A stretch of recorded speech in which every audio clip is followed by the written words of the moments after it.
Okay, here we go. We're on day 6, and today is going to be a really important day if you're new or if you haven't ever bound a journal, because today, let me look at my list, is cover and bind.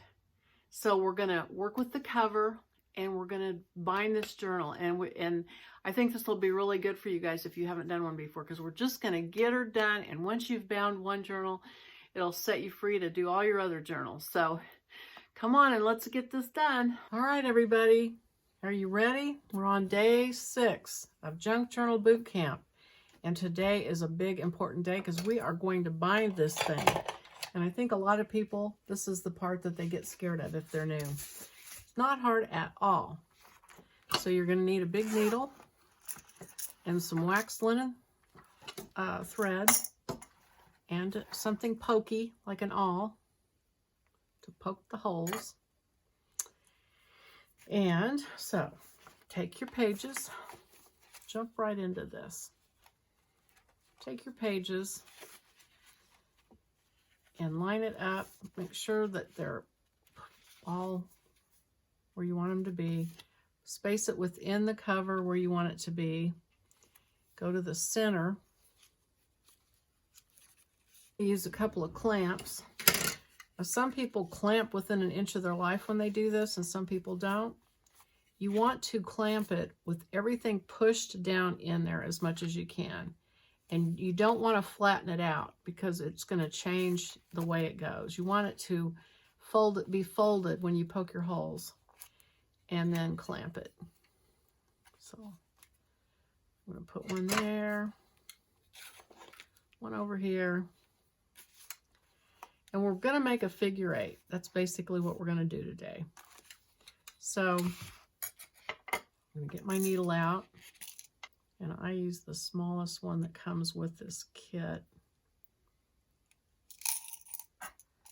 And then you take your thread and you want 2.5 to 3 times the height of your journal. So 1, 2, 2.5, something like that.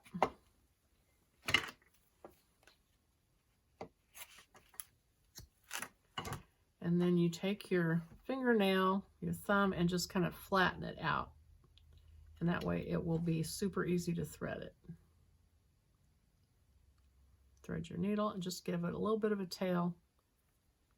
And then you're ready. So now I'm going to take it and poke that first hole. We're going to poke it right in the center. I use this styrofoam piece that I got in some Amazon packaging. So several layers of cardboard would work if you want to just take a piece and fold it up 3 or 4 times. A piece of foam, just something like that so that you're not jabbing into anything important. Okay, and so now I just eyeball like where the middle is and poke my hole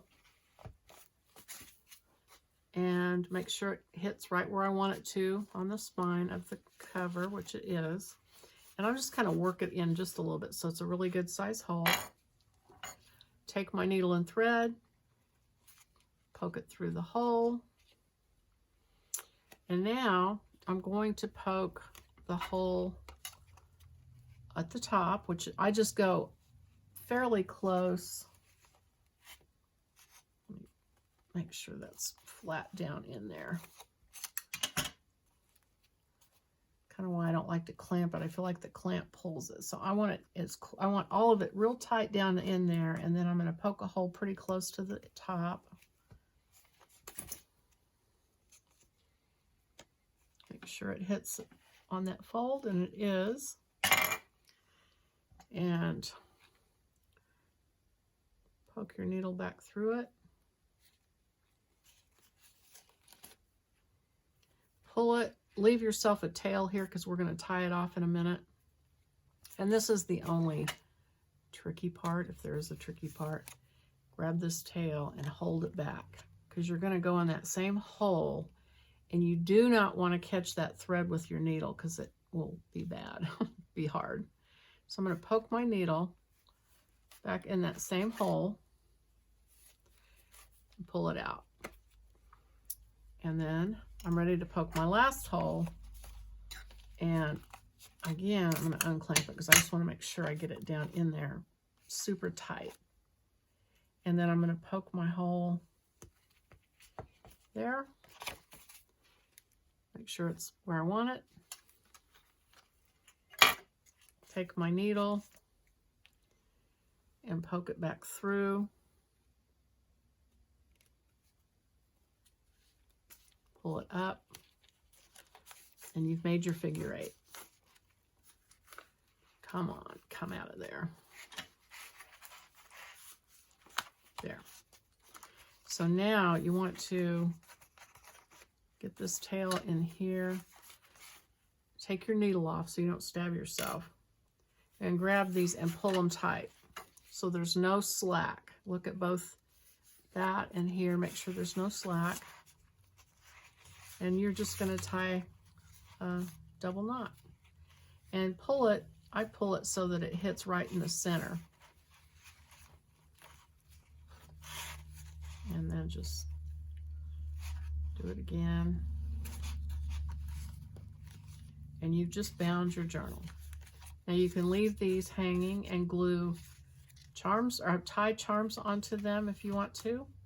Or if you have a long enough piece, you can tie a little bow and leave it like that. Or however you would like to do it. And there is the bound journal. So that takes care of our day-to-day. So if you're one of those time crunch people, you've got about 25 minutes left to work on your journal. And I think yesterday we may have gone over the time because we did stitching and so on and so forth. So if you want to go back and do some more stitching, do some more fancy things like that, you can. But that's basically it. So tomorrow we're going to stuff it and figure out, you know, what we need to do, whatever leftover things we need to do. So I will be back tomorrow. If you like this, click like, think about subscribing, and I will see you tomorrow. Bye-bye.